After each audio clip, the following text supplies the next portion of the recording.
Hi friends, welcome to அடடா kitchen. நம்ம இன்றைக்கி என்ன பார்க்க போகிறோம்னா மீன் குழம்பு எப்படி வைக்கிறதுனா பார்க்க போகிறோம். அதுக்கு தேவையான பொருளை பார்க்கலாம். அடுப்பு ஆன் பண்ணி கடாயை அடுப்பில் வச்சு தேவையான அளவு ஆயில் விட்டுக்கணும். ஆயில் விட்டதுக்கப்புறம் சோம்பு வெந்தயம் போட்டுக்கணும். போட்டு நல்லா அதை ஃப்ரை பண்ணிவிட்டு நல்லா அது ஃப்ரை ஆகட்டும். எதுக்கு வெந்தயமும் நம்ம சோம்பும் போடுறோம்னா மீன் குழம்பு நல்லா வாசனையாக இருக்கும். அதுக்காக தான் நம்ம வெந்தயமும் சோம்பும் போடுறோம். இதுக்கப்புறம் இதில் பச்சை மிளகா பூண்டு போட போகிறோம். இப்போ பூண்டு பச்சை மிளகா போடுறோம். நான் பூண்டு கொஞ்சம் தட்டி போட்டிருக்கேன். பச்சை மிளகா தேவையான அளவு போட்டுக்கோங்க. நீங்கள் பச்சை மிளகா எந்த அளவு போடுறீங்களோ மீன் குழம்புல அதுவும் நல்ல ஃப்ளேவராக கிடைக்கும். அதுக்கப்புறம் ஆனியன் சேர்த்துக்கலாம். ஆனியனும் கருவேப்பிலையும் சேர்த்துக்கலாம்.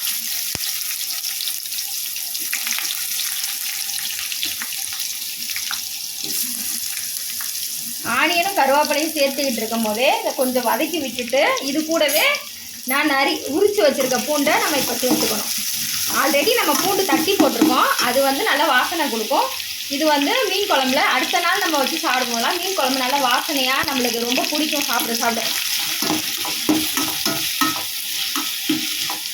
இப்போ வெங்காயம் வதக்கிட்டு இருக்கும் போதே நம்ம சால்ட் சேர்த்துக்கலாம். தேவையான அளவு சால்ட் சேர்த்துக்கோங்க.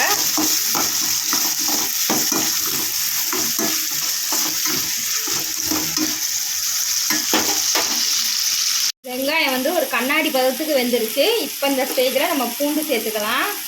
பூண்டு கூடவே நான் ஒரு முருங்கைக்காய் கட் பண்ணி வச்சுருக்கேன், அதையும் சேர்த்துக்கலாம். மீன் குழம்பை பொறுத்த வரைக்கும் முருங்கைக்காய் மாங்காய் போட்டால் இன்னும் ஃப்ளேவர் நல்லாயிருக்கும், டேஸ்ட்டும் நல்லாயிருக்கும்.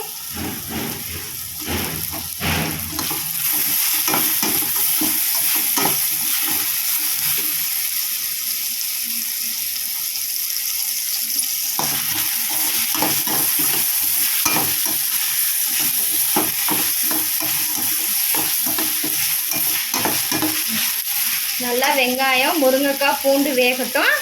அதுக்கு அடுத்து நம்ம தக்காளி சேர்த்துக்கலாம். இந்த ஸ்டேஜில் தக்காளி நம்ம சேர்த்துக்கலாம். தக்காளி நான் ஒரு 4 தக்காளி கட் பண்ணியிருக்கேன். அது பதிலாக நம்ம கொஞ்சம் கம்மியாக புளி சேர்த்துக்கலாம்.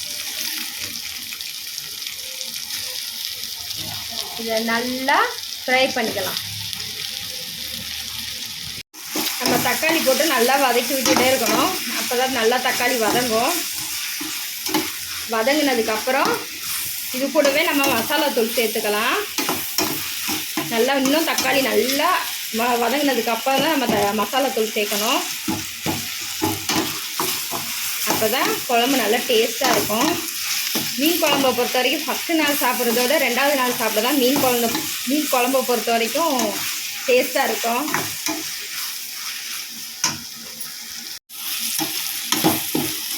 இப்போ நம்ம மிளகாத்தூள் சேர்த்துக்கலாம். மிளகாத்தூள் சேர்த்து நல்லா கிளறி விட்டுக்கலாம். நான் நார்மல் எப்பயும் குழம்புக்கு யூஸ் பண்ணுற மிளகாத்தூள் தான் போட்டிருக்கேன். வேறு எதுவும் எக்ஸ்ட்ராலாம் சேர்க்கலை.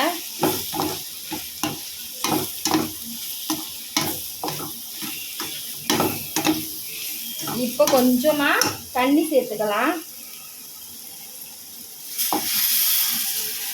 ஏன்னா மசாலா தூள் வாசனை போகணும்ல. சேர்த்துட்டு இது நல்லா கொதிச்சதுக்கப்புறம் புளி தண்ணி சேர்த்துக்கலாம். மசாலா தூள் போட்டு நல்லா கொதிச்சு வந்துடுச்சு. நான் புளி கரைச்சி வச்சுருக்கேன். இந்த ஸ்டேஜில் நம்ம புளியை சேர்த்துக்கலாம்.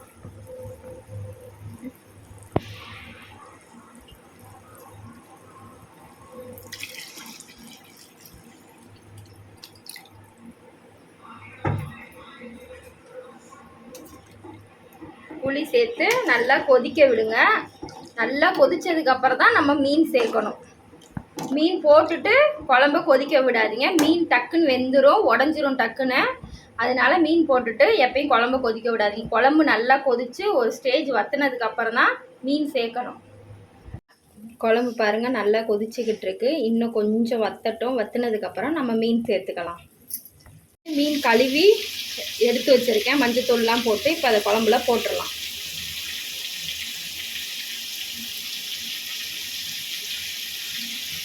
மீன் போட்டதுக்கப்புறம் ஒரு 2 கொதி கொதிச்சதுக்கப்புறம் மீன் குழம்ப இறக்கிடுங்க. ரொம்ப கொதிக்க விட வேண்டாம்.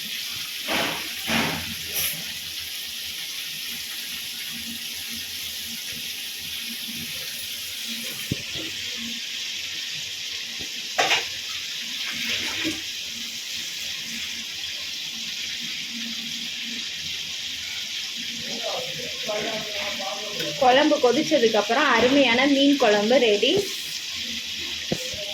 செஞ்சு பாருங்கள். டேஸ்ட் எப்படி இருக்குன்னு கமெண்டில் சொல்லுங்கள்.